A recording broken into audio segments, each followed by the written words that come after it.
stream is starting. We are live on Facebook. This is the AmmCon Second Amendment Media Workshop. Let me go ahead and zoom out to here. And we are going to be doing a presentation tonight. Sarah Cade has graciously granted us a bunch of time to and her knowledge about drone video to be doing this tonight. This is the first of what we hope to be at least 6 per year of these continuations of what AmmCon is. Joining me, of course, to help with the Q&A and to make sure I stay in line is Amanda Suffolcool, fresh off her Eye on the Target radio show that happened today. And I think, folks, that we are ready to go ahead and get into this. So I'm going to, as soon as I can figure out where my mouse went to, I'm going to hand this over to you, Sarah, and I'll let you do your thing, and we'll be back in about 30 minutes. Hello.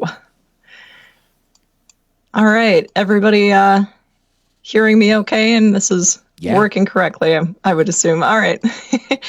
My name is Sarah Cade. So in addition to being a pro Second Amendment activist, I run a video production company called Cade Imaging, and I specialize in aerial videography and photography, so drone stuff. I've been doing commercial work since about 2017, but my passion projects are the Second Amendment storytelling videos that I do on the side. So today we're going to talk about what drones can add to your videos.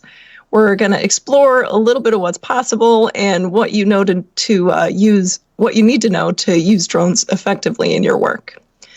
Now, you're going to get something out of this, whether you're new to video or whether you've already got some skills. And I'm going to touch a little bit on advanced concepts as we go along, but I'm going to do it in non-technical ways. So my goal is to inspire you to be thoughtful and to be intentional in your storytelling. As a beginner, if you're a beginner, being intentional is one of the most important things you can do. It's the most bang for your buck as far as creating good video content. And as we go through our demonstration videos, you'll see that most of our examples are going to use drones to add to an existing ground production. But you'll also see a project that was shot entirely on a drone, 100% drone footage. And that's just to show what's possible. Now, there are 2 questions that are going to have the biggest effect on the quality of your work. And those are the 2 questions that are actually the hardest to find answers for if you're looking around online. And those questions are why and when. So why do you use aerial footage and when do you use it in your story? And if you start looking around, there are already a million YouTube videos on how to fly a drone, what drone to buy, how to get a drone license, all that stuff you need to know. And that's all important stuff. But as far as the quality of your video content goes, that is, those things are actually the least important factors. The number one thing you can do to improve your video quality is to learn to tell stories better. And aerial video can give your storytelling a huge boost if you use it thoughtfully.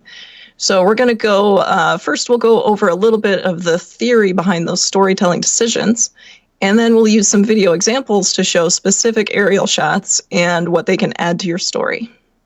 And my goal by the end of this presentation is to inspire you and give you some jumping off points for ideas for your own creative process. And what I hope you'll do is take this knowledge, take this information, and use the skills you're going to learn to go out and tell interesting, engaging stories about the Second Amendment. Because every story you tell adds to our cultural body of work. And that's the knowledge that this knowledge is what helps you tell the story, whether it's fiction or nonfiction. You can do documentaries or art house films, like really anything you can think of. Whatever story you want to tell is going to add richness and depth to our Second Amendment culture. And I think we need more of that. So right now we're going to switch over to a video. And we're just going to watch this all the way through, and then we'll talk a little bit about critiquing it, and we'll kind of go into some factors, some storytelling factors that affect our finished project.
So a lot of you guys are going to recognize that young lady. That is Rachel Malone, who is a badass Second Amendment activist and lobbyist. Now, one thing you will notice about that video is that it did not have any drone footage in it. And I really wanted to use a drone in that video. But we ended up filming it right next to the airport, so I couldn't fly. And there was one particular shot that I really wanted to use. And I'm going to show some examples of that shot later in a different video and talk about why it would have improved my story. But for now, the important thing to know is that storytelling trumps everything else. You can tell amazing stories without any special equipment. So are drones necessary for storytelling? No. But that said, drones can add a special touch to your storytelling. They can add production value to your videos, and they can add different types of shots that you can't really get any other way. Production value is basically the combined technical qualities that make your video look good. So as opposed to storytelling, equipment is actually a factor in production value, but it's just one factor. The most important factors here are knowledge and skill, and it's just like shooting a gun. Most people don't need a tricked out 2011. Most people need a Glock and a couple of cases of ammo and some classes. And that's why we're focusing on the knowledge behind using aerial video and not the equipment.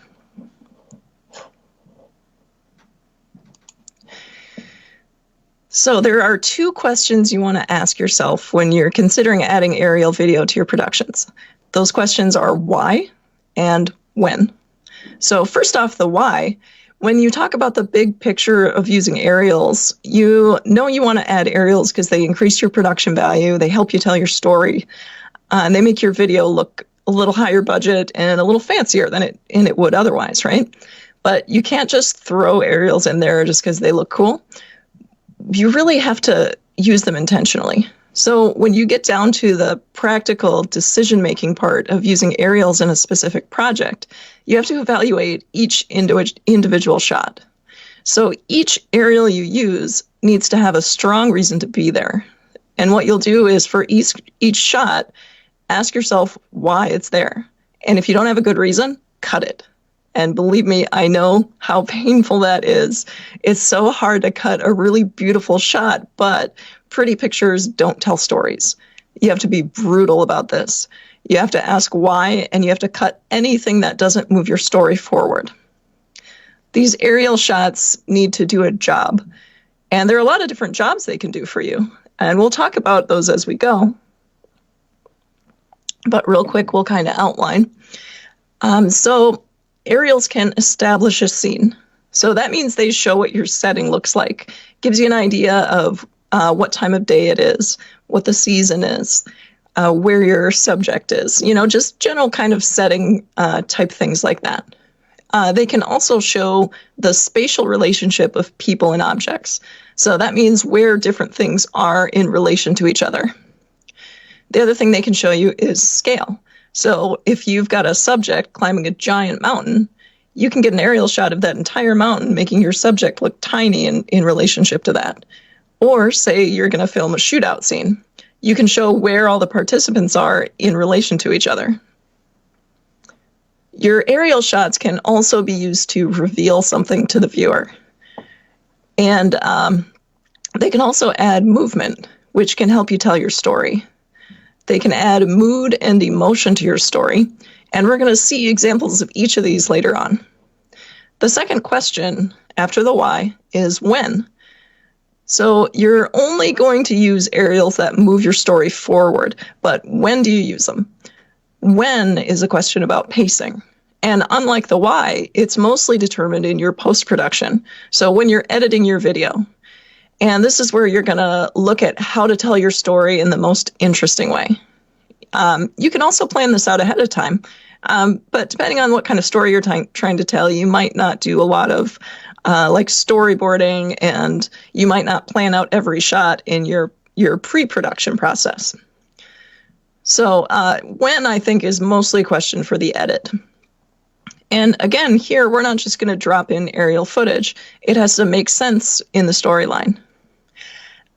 So to answer the when, the answer for that is mostly going to come directly from the why. So if we look at why the shot is there, that'll give us a clue as to when we're going to use it. And this will make more sense in a minute when we start looking at the examples of finished videos.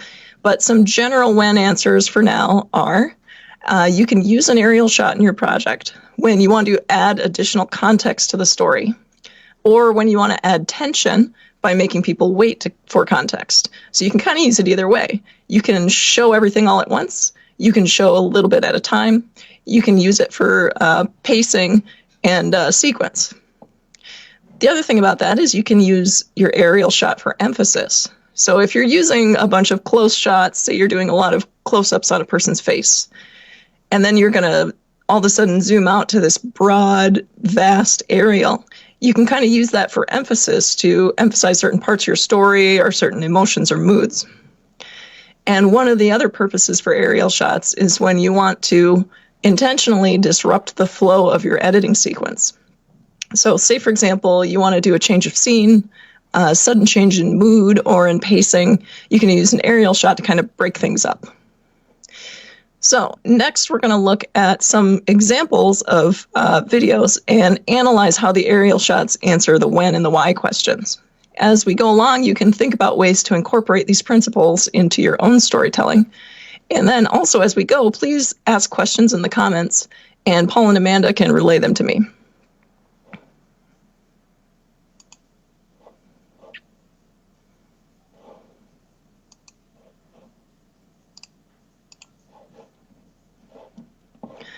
All right, so one of the most common and popular uses for an aerial shot, excuse me, I'm losing my voice today, is the establishing shot. So the why of it is the establishing shot sets your scene. So it allows your viewer to orient themselves in space and time. You can use them as just plain exposition, like this as a static shot right now. This is just kind of a plain exposition shot that shows where you are. So you can see you're at a state capitol building. It's winter. You can see the snow on the ground. Not a lot of leaves on the trees. You can see it's a sunny day. So you can use it just as plain exposition.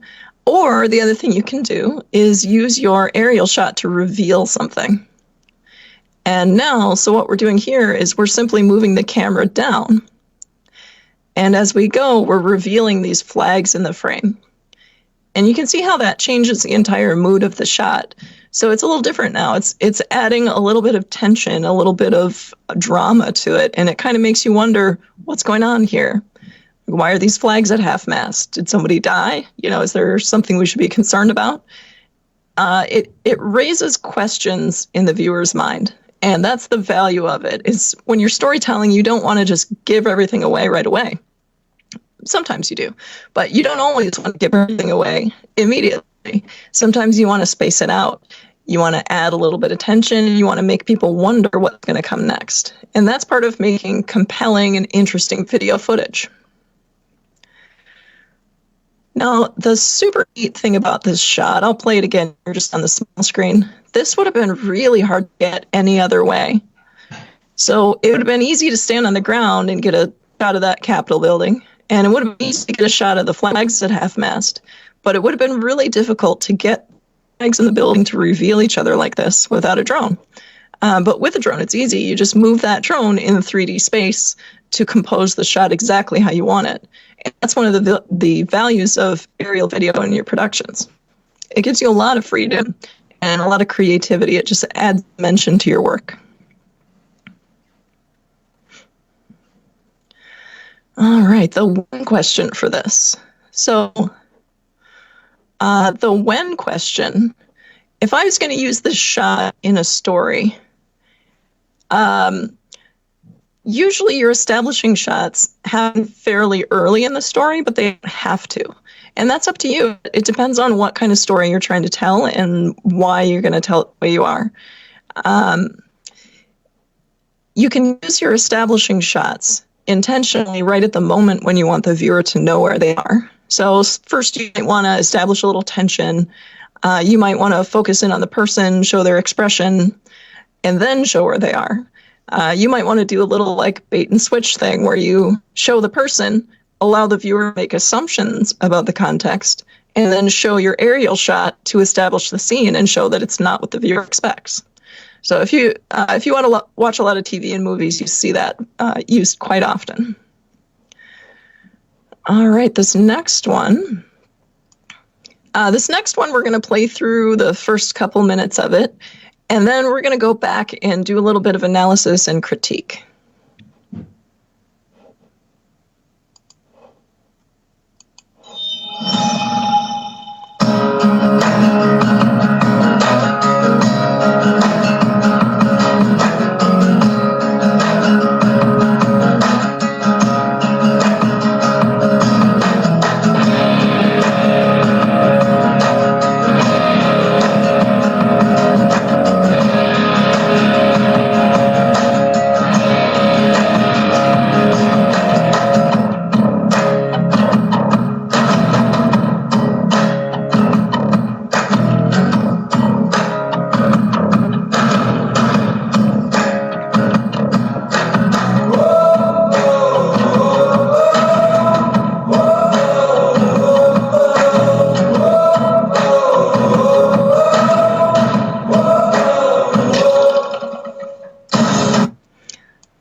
So this video is an example of using establishing shots, but not using them right away.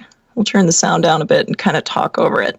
So we start out with something that grabs the viewer's interest. So here we are, we've got a guy running. We don't know why or where he's running. And then we come out and we establish, oh, he's at a shooting range. We've got a little text to kind of explain that he's at a competition. This shot shows that he's going into the woods. And then the next shot coming up here shows the kind of immediacy of running through the woods. We've got a shot that establishes now he's going into a building. And then we've got a couple shots here that kind of show the challenges of the competition and some of the goals for the competitors. And I'm going to pause it here for just a moment. And we're going to talk about this next shot here. The reason we used those aerial shots the way we did, and we kind of intersperse them with some closer shots, is to add the impression that we're covering a lot of distance. So this type of competition is like an endurance race. So there's a lot of running and there's a lot of moving. You want to show the scale and the size of the environment, and really show how that person has to really work to get where they're going. We also, let's see here, we did the long journey thing. We're showing a little bit of close-up stuff to storytell a little bit about the tasks.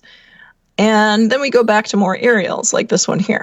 And these shots aren't thrown in just to add variety. They're used intentionally to tell a story. There's a misconception that you want to use aerials to add variety to your projects. And it's kind of a half-truth. So aerials can add variety, but variety isn't the goal. Variety is a means and not an end. So you can use variety to add interest and to highlight important parts of your story.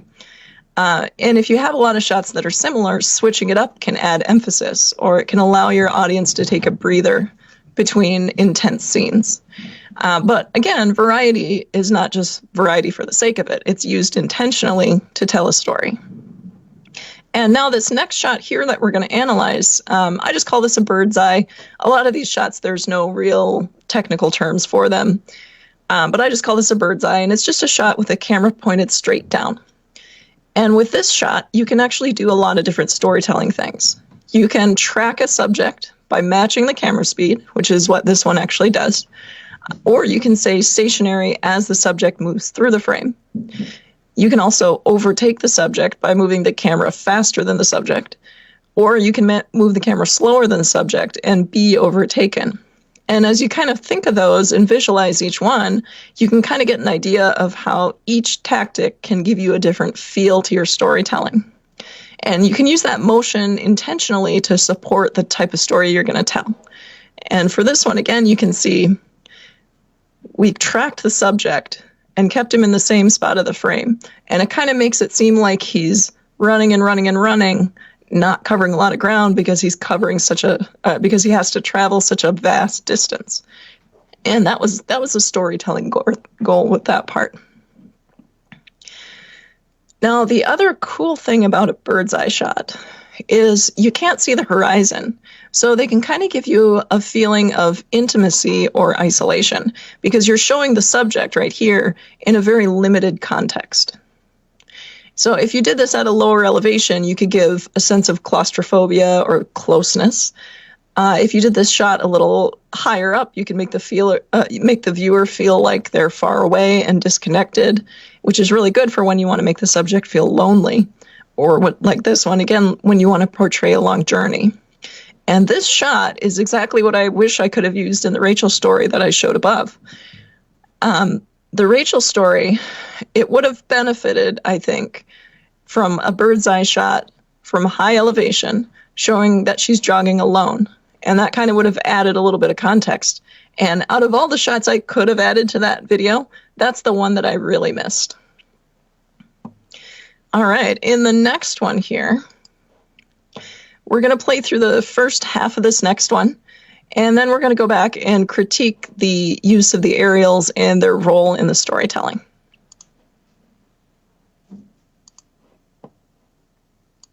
You ready? Ready. Load make ready? Yep. Stand by. Engage.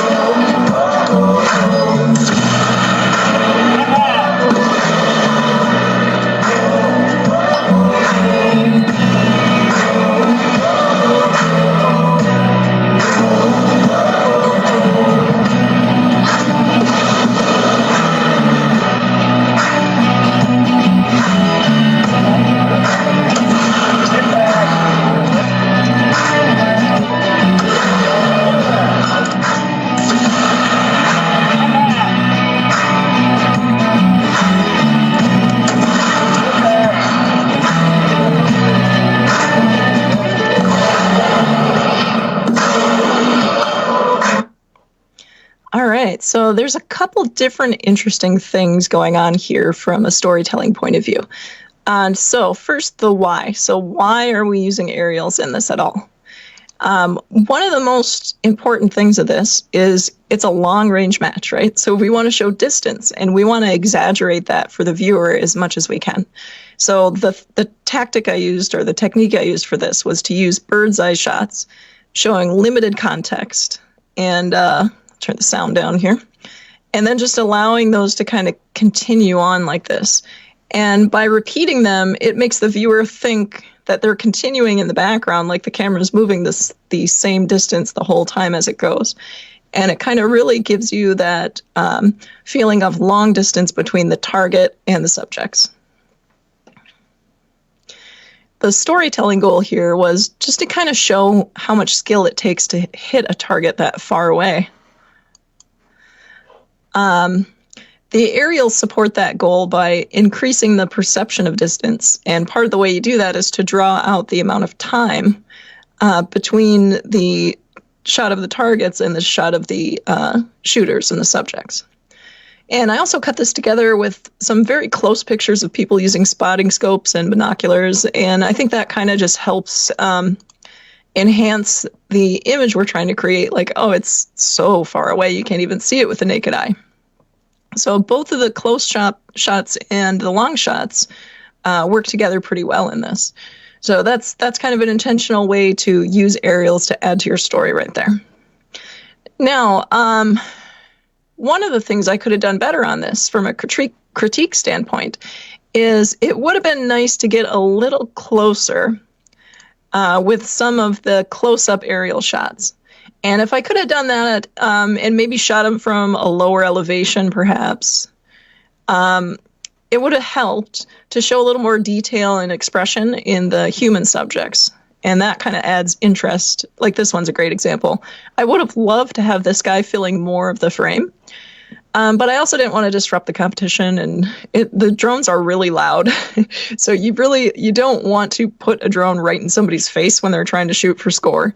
And if this would have been something I had staged just for a production, it would have been fine. But as this was an actual competition, it was better to stay a little bit out of the way and try not to distract people too much.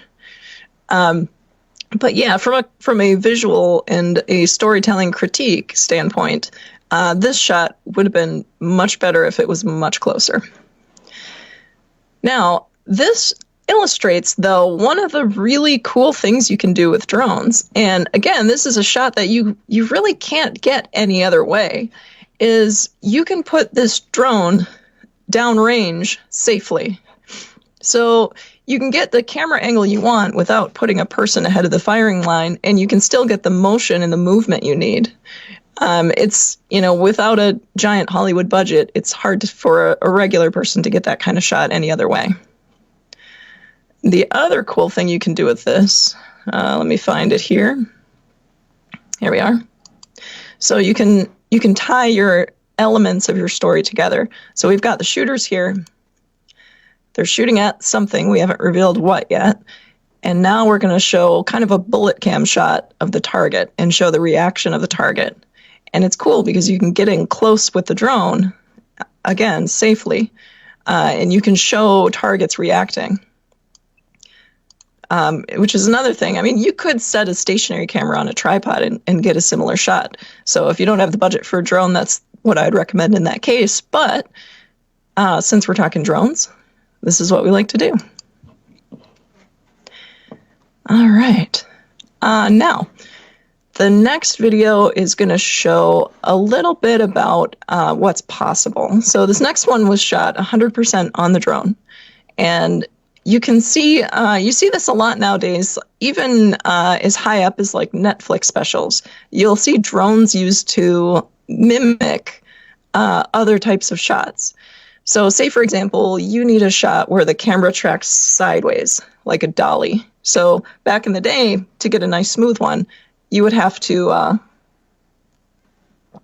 to get that shot, you'd have to like build a dolly with wheels and push it and have like a whole crew of people operating it to get that shot, which is expensive.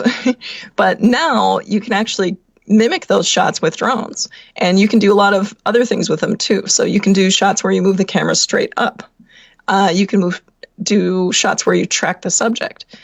And before, where, say, for example, a car commercial, if you're doing a car commercial on a lower budget, rather than hiring a car with a camera on what's called a Russian arm, which is like a mechanical go-go gadget arm for your camera, instead of doing that expensive option to get a shot of that car, you can actually track the car with your drone and get a similar shot for much less money.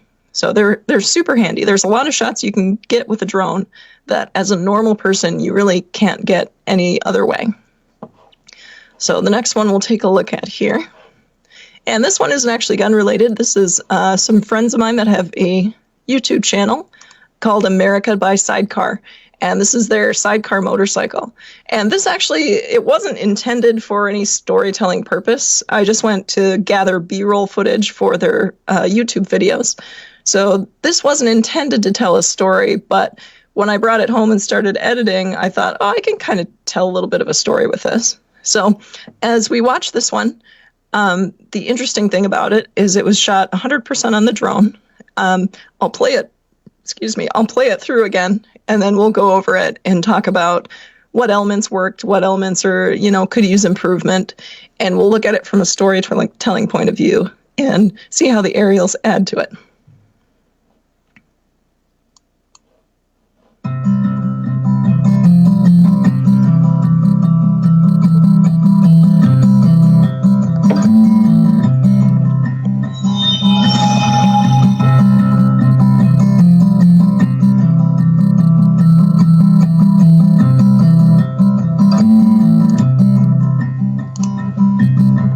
Bags are packed, are you ready to go?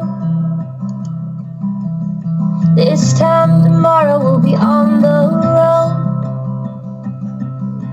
riding with you in the sunnier days. I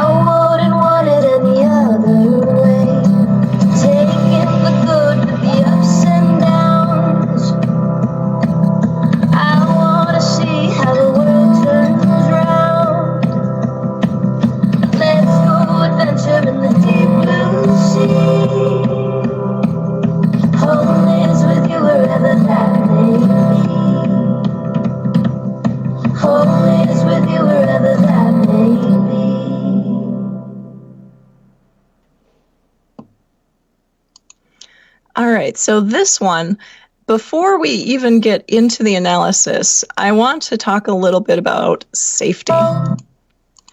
So anytime you are using a drone anywhere near a human being, you need to use extreme caution, and I wouldn't recommend doing it at all until you have a lot of piloting experience. So start out, do your big, wide establishing shots, get a lot of experience under your belt, and really feel like you have good control of that drone in all situations before you do any kind of close-up. So that said, we'll move on and do a little bit of critique of this. So we start out with a close shot. Just this is mainly just to have something to play our credits over and to add in our logos, but also to be something pretty to look at, while that's going on. And then our first shot that we start out with here it's just an establishing shot, but it's also a reveal. And this hill here is going to reveal the houses behind it. And that's one of those shots that it's not that you can only get it with a drone, but it's very hard to get any other way, short of a helicopter or the world's biggest crane. So this kind of thing is easy to do with a drone. It adds a lot of production value to your shots. And the really nice thing about this straight up and down reveal like this, it adds a lot of interest, but it doesn't take a lot of skill. So for this, you basically just hover your drone in place, raise straight up, and you're good to go. And this next shot just kind of shows where these people are going, or actually I shouldn't say where they're going. It shows that they're going somewhere. So they're packing up, they're getting ready to go. A lot of this, as far as story goes, it wasn't really planned to be a story. So what I did was I picked out a song I really liked, and that really seemed to fit with it. And I kind of made the visuals follow the lyrics of the song, and that made the story. So it wasn't, it's storytelling factors, and they're used in an intentional way, but they weren't created to tell this particular story. It is kind of interesting what you can do. So once you have those images, you can use them for a lot of different things, and you really can get creative with stuff that you never really thought would be all that creative. This is an example, again, of a tracking shot. So we're just moving more or less the same speed as the drone, keeping it more or less in the same part of the frame. What makes this shot a little more interesting than just a straight tracking shot is the camera is also tilting down as we go. So directions of camera movement can add a lot of interest to your work. And for drones especially, if you can do more than one direction of movement at a time, that adds to the production value and it adds to the perceived quality of your work. And it's hard to do. It's very hard to do smoothly, especially. And smoothness is the absolute most important thing when you talk about the quality of your drone footage. But usually what I do is I'll take a shot and I'll just take like the best 3 seconds of it. And the whole shot is not going to look this smooth, but at least you get what you need out of it. And this one here is probably one of my all-time favorites. I like this shot just because it shows that human connection of the two sidecar riders touching. Not much I would have changed here, except for the drone wasn't real stable, so you get a little up and down bounce that I don't love, but it works. These shots are just kind of used to show that arrow, to show like sometimes life doesn't go the way you think it will. Here's another tracking shot.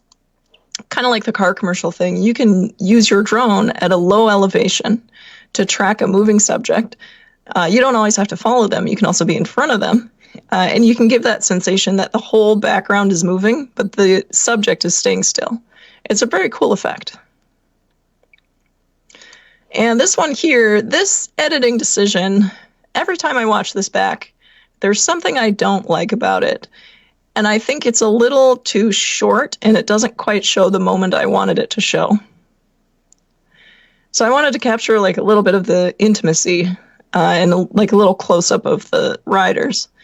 And this one wasn't quite enough. So the when of this shot is not quite right. It could have been a little bit longer, and that would have made it, giving you a little more time to realize what was going on until you got to the next shot. And this one, again, another subject tracking shot. These are cool because you can get your subject really sharp, your background out of focus, and it really focuses your attention on the subject and makes them look like they're going really fast. They were going about maybe 15 miles an hour in a parking lot. And now this one I want to pause again. So this is a cool bird's eye shot. I want to pause here and talk about safety. So it's illegal to fly directly over a person. And you might say, oh, look, you've flown directly over these people. But there's some optical illusions you can use to get shots safely. They're going to take a little bit of experience and a little bit of practice to get to know what you can do. But I'm going to give you just a tip on this one. For this shot, the drone was actually right about here. So the drone was far enough away to avoid flying directly over the person. So it's a legal shot. But once you get up to a little higher elevation, the camera tilt is so extreme that it looks like a straight down bird's eye shot. So you can actually get the feel that you're looking for and stay within the law and within the safety rules at the same time. You might just have to be a little creative with what you do with your angles. And I think I'll also talk a little bit about safety here for a minute. So I don't recommend flying anywhere near a person until you've got a lot of piloting experience and very good insurance. Propellers can take a finger off. Drones themselves can cause serious injuries. And the most important thing to know, though, is that drones aren't toys. They're aircraft, and they share the space with other aircraft. And before you fly a drone, you need to know about aviation safety. And if you're thinking about getting a drone, the first step is to go to knowbeforeyoufly.org. I'll put a link to that in the comments. So that website is done by the FAA, and that's where you'll find the best introduction to the rules and the safety information about flying. The most important thing I can tell you, though, is fly safe. Let that be your number one priority. And don't be that guy that gets on the news for doing something stupid. Just safety first. You can move into getting more difficult shots, but always just be aware of the risks you're taking there. All right. Now, we're going to talk a little bit about composition. We're not going to really get into composition a ton. But we'll talk about it a little bit. So composition could be its own entire video series, and I'm sure those series are out there. I'm not going to repeat things that you can easily find on YouTube. But there's a little bit of a trick to getting a pleasing composition.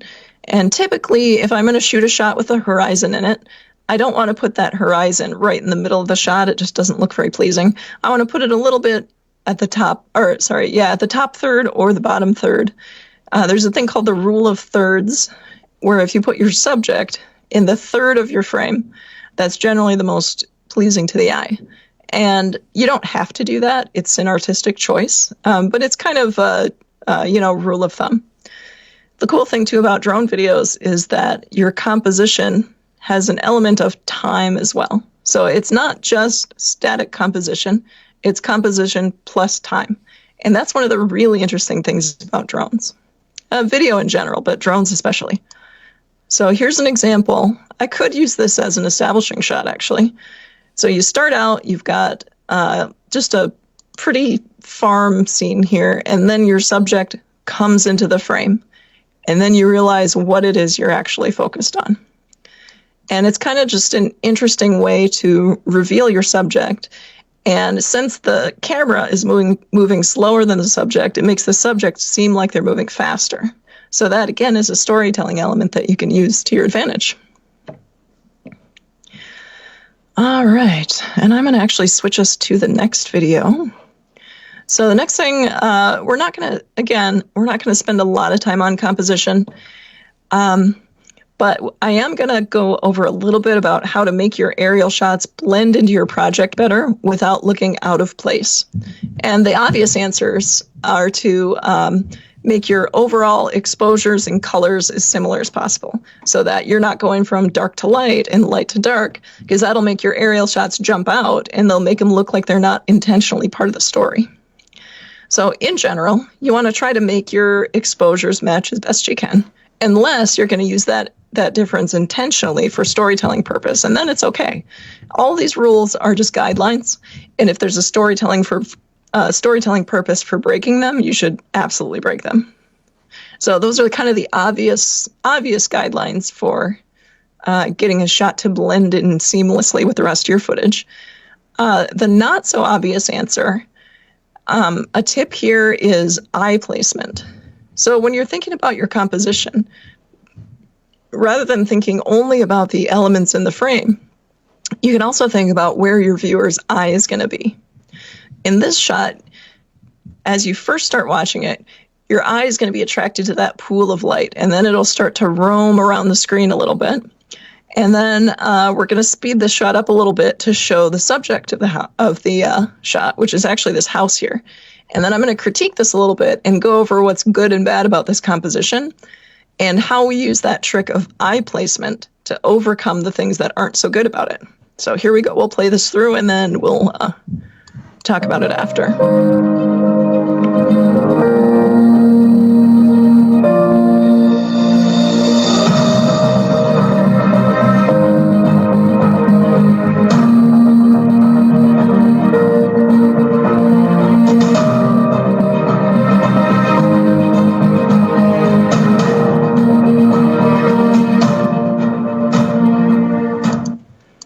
Right. So the storytelling purpose here, these aren't actually meant to be anything for me. I shot these for somebody else so they could use them as establishing shots in another film.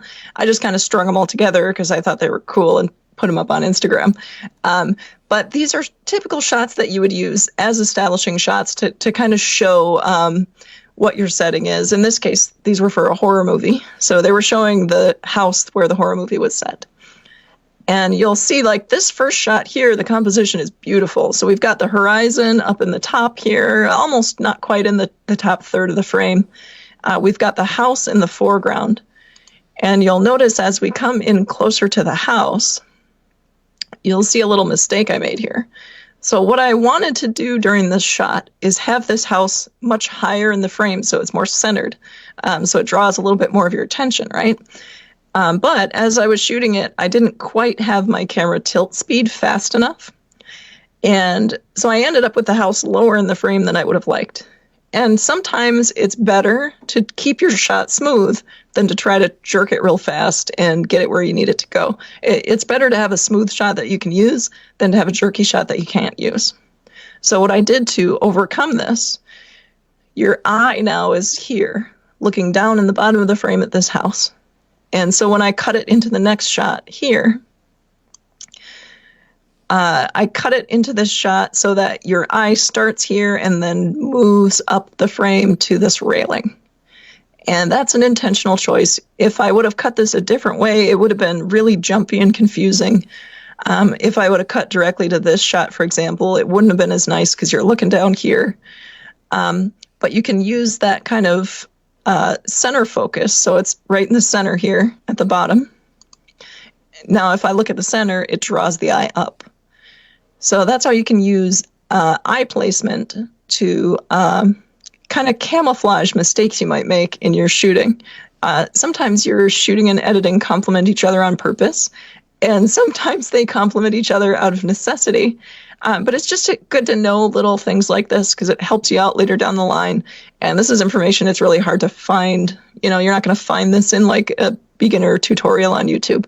But I'm telling it to you, even though it's an advanced concept, just so that you can use these factors intentionally as you tell your stories. So it's just kind of a jumping off point, and it's inspiration for ideas.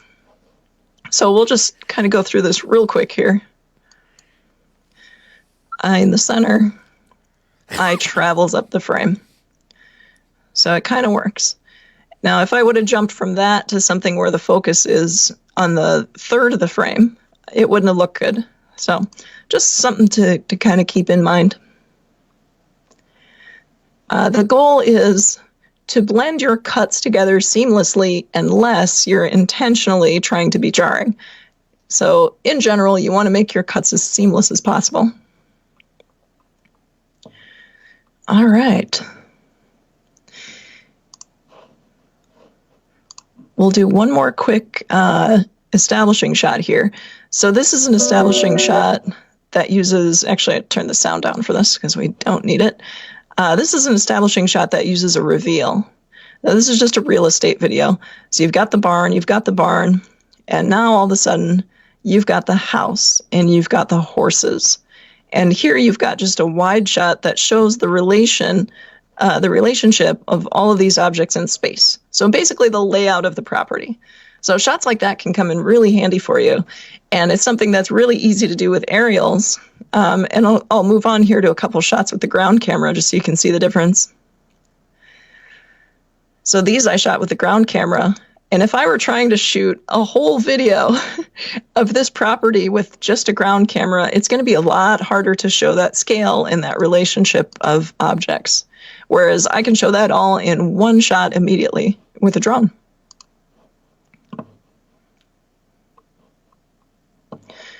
All right. Let's see. How are we doing on time, guys? Do we need to get to Q&A or should I keep going? You are right now about 45 minutes into your presentation. Oh, I went a little longer than I thought. Okay. Well, I'll open it up for some questions. I've got just a couple words to say at the end. But if anyone has questions, I would love to hear them. Well, if not, I also have a couple other videos for analysis too. Well, let me start with one that came in over social media already, and I would like to remind everybody that is watching, you can comment on the live video, and when your question comes up, we will ask the question to Sarah, and she can answer you on the air. Shelley asked, after presentation question, have you ever got into using costuming in staged scenes to affect mood or allude to an image or idea subconsciously? That is a good question. So typically the commercial work that I do is mostly like cities and towns for their economic development agencies. So I'm mostly doing a lot of like wide epic aerials. But occasionally I do a little bit of filmmaking stuff, mostly just with friends. I don't do a lot of it for my own productions. But we actually did and I didn't cue this one up. It would have been cool to do. But I did a horror movie with a friend of mine, and I just provided the drone shots for a production that he was already working on. But for that one, they had the main character was this guy called Hat Man, and it was like this scary dude that would come and get you in your sleep. And that was one where they used a lot of costuming just to give this like kind of generalized creepy effect. And it was really cool. It actually turned out to be really good. So no, I don't personally use a lot of costuming, but that's because I don't do that type of work very often. The only thing I do really is for the Second Amendment storytelling videos that I do, that's kind of up to the subject. And I just ask them, what do you want to wear? What do you want to do? What image do you want to portray? So hopefully that helps answer it a little bit. Okay, I have a question. Sure. So one of the things I noticed when you were doing like the drone downrange, and you said in your statement that you could use a tripod downrange if you didn't really have a drone. And we, the gun community, tend to eat our own young, if you will. And so if you put a tripod downrange, people automatically assume that there's a cameraman with the tripod, and then they will toast you for it. So is there not a benefit to having the drone obviously slightly above so that just all tunes back a little? That's a good question. My answer to that may be slightly controversial. But my opinion there is that hate clicks are still clicks. So if they're clicking on it because they hate you and they want to read your explanation of, this is actually a drone and not a person downrange, you're still getting all that engagement from them, and you're still getting those comments, and they're still bumping you up in the algorithm and making your video more popular with their hate. So I personally wouldn't let that stop me. But if you get really sick of the trolls, then yeah, that's pretty valid. There is some validity in making sure it's obviously a drone shot. So I can see where you're coming from there with that, for sure. I'd like to bring in one more comment from the Facebook video.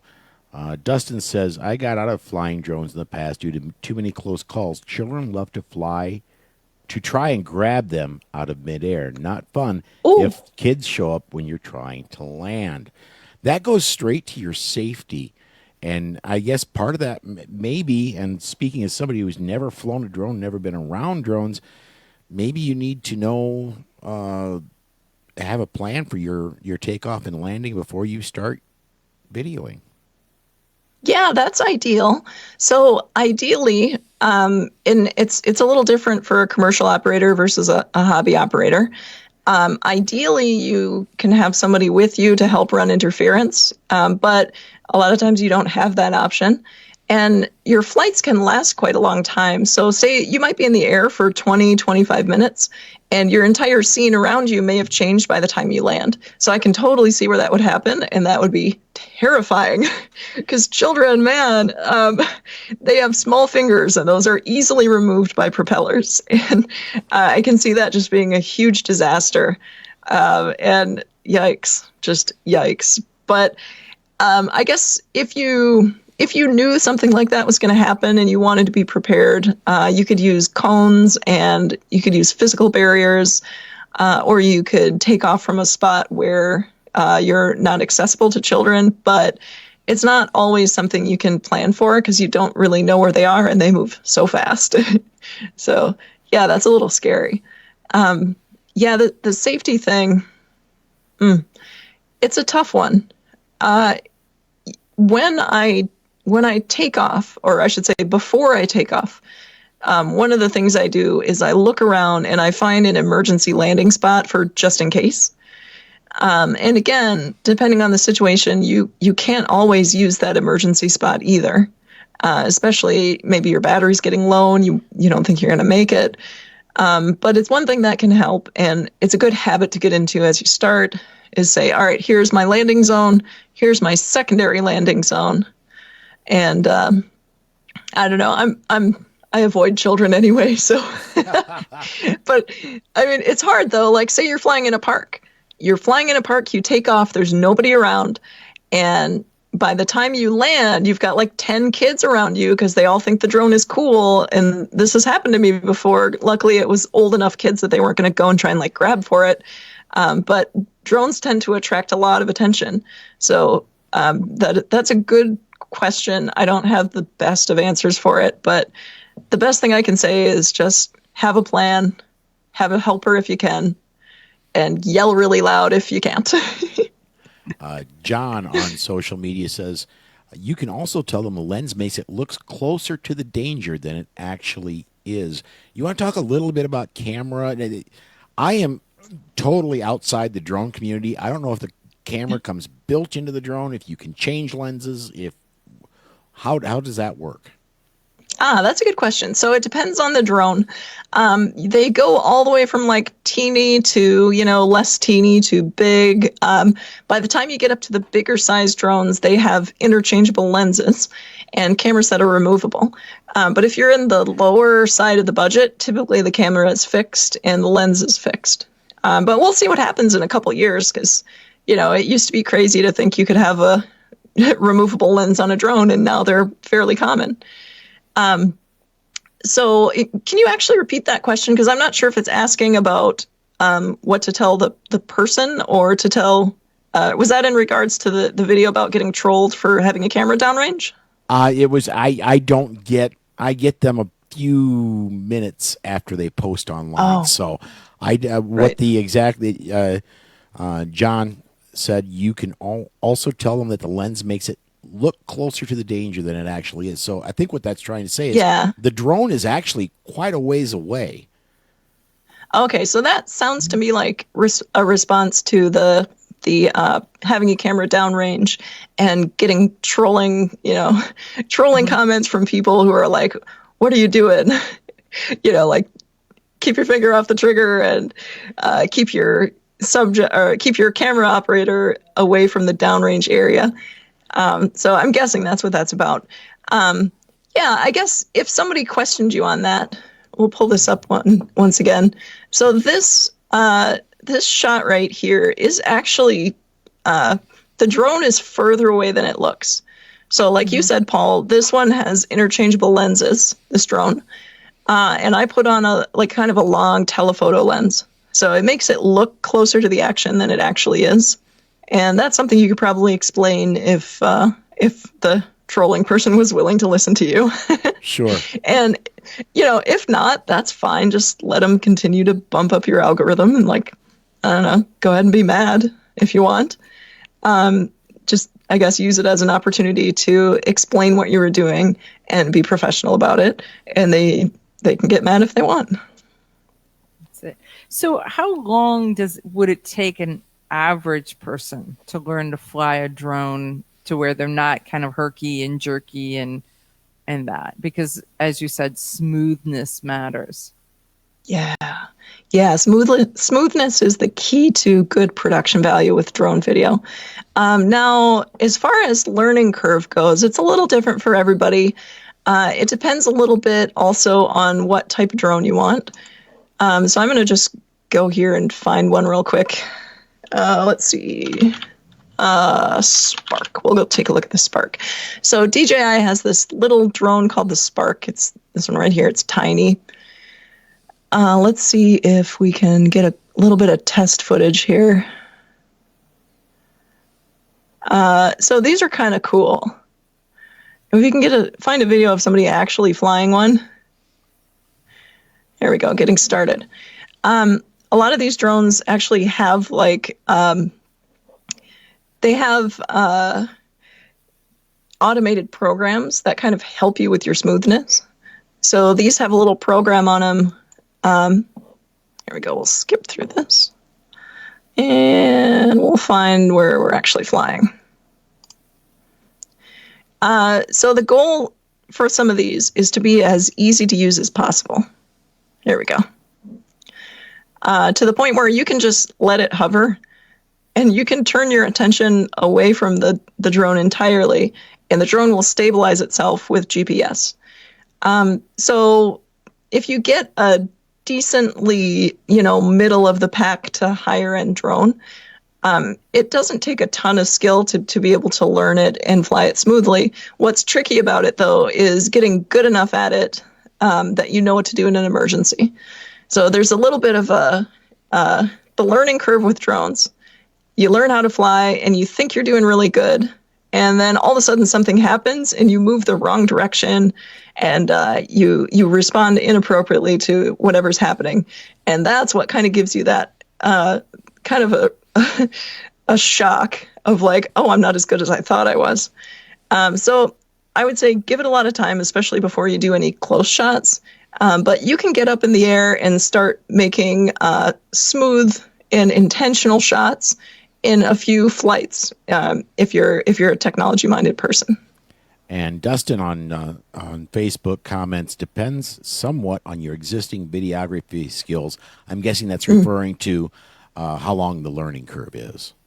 Yeah, that's true. Yeah, that's true a lot. And, honestly, I'm not that good of a pilot. And I know Dustin, he's an amazing pilot.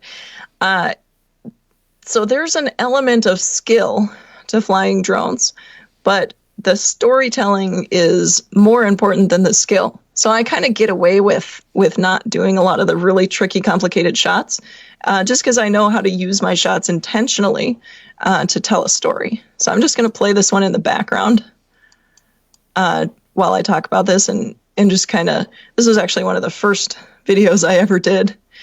And when I did this video, I probably had my drone for maybe 3 months.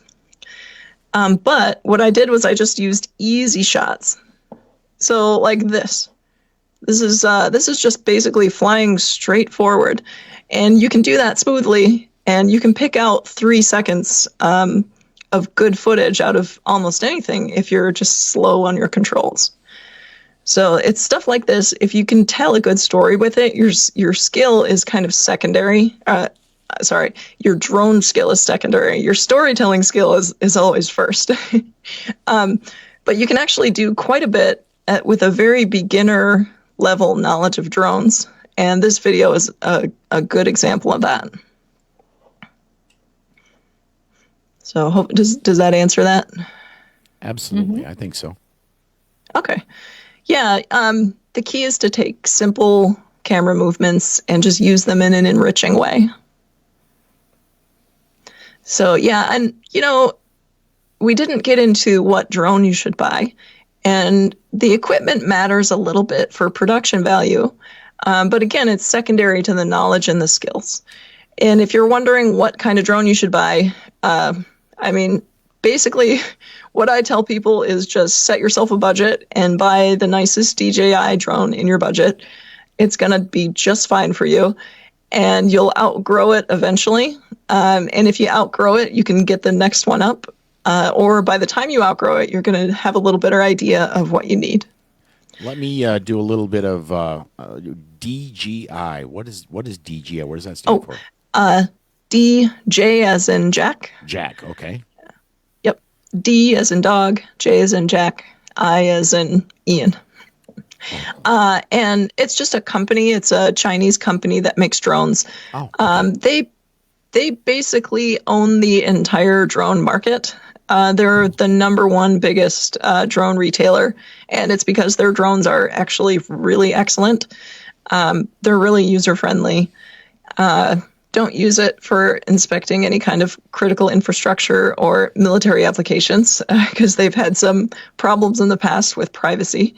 And that's, data privacy. But if you're looking for just something to learn on and have fun, they're pretty darn good. All right. We are just about an hour into this. We should probably think about wrapping things up here pretty soon. What else do you want to bring out? I haven't seen any social media comments lately. So what else should we be covering, Sarah? Okay, well, the last thing I want to do is just kind of summarize everything we did. So the most important things here is storytelling trumps everything else. So when you're planning out your story, ask yourself why and when you want to add the aerial shots, and use them intentionally to support your storytelling process. You want to focus on your knowledge and skills, not so much the equipment. And the most important thing over everything else is to fly safely. So follow the rules, know what the rules are, follow the rules, and remember that your drone is an aircraft, so treat it with the appropriate level of seriousness there. For further information, you can start with knowbeforeyoufly.org, and I'll put that link in the comments if anyone's looking for it. That's a good rundown of all the information you'll need to know before you start flying. And when you're ready to actually start, there's tons and tons and tons of resources out there on how to fly, how to apply for a commercial license if you need one, how to get a good drone shot, specific piloting skills like that. So if you just go on YouTube and search for tutorials, you'll find tons and tons of very beginner-friendly information. So that's a good place to start. Have fun. Tell good stories and help us enrich the Second Amendment movement, because that's what this is really all about. Well, very, very cool. Sarah, I want to thank you so much for doing this. You've given up, just tonight you've given up over 90 minutes of your time so far, and I know it took a long time to put this together. We've been talking about doing this for over a month, and so I know you took a lot of time to get this put together, and I want to thank you for that. You're very welcome. I'm happy to do it. So I want to say one thing. I want to say, Sarah, that you are enriching our cultural body of work. When you said that was the statement that resonated the most with me. And the effort and the work that you do to teach us to be better every time you present is so appreciated. So thank you. Thank you so much. I really appreciate that. And I'm just trying to make a little bit of a difference in the corners where I have a little bit of influence. So I really hope it helps people. All right, I think that's a good place to set this one down. We're going to go ahead and step aside, folks, and look for another one of these in a few months. I don't know who it will be. I don't know whether we're going to be doing it with me, whether we're going to be doing it as a solo project, but look for these to continue in the future. Thanks, everybody, for watching.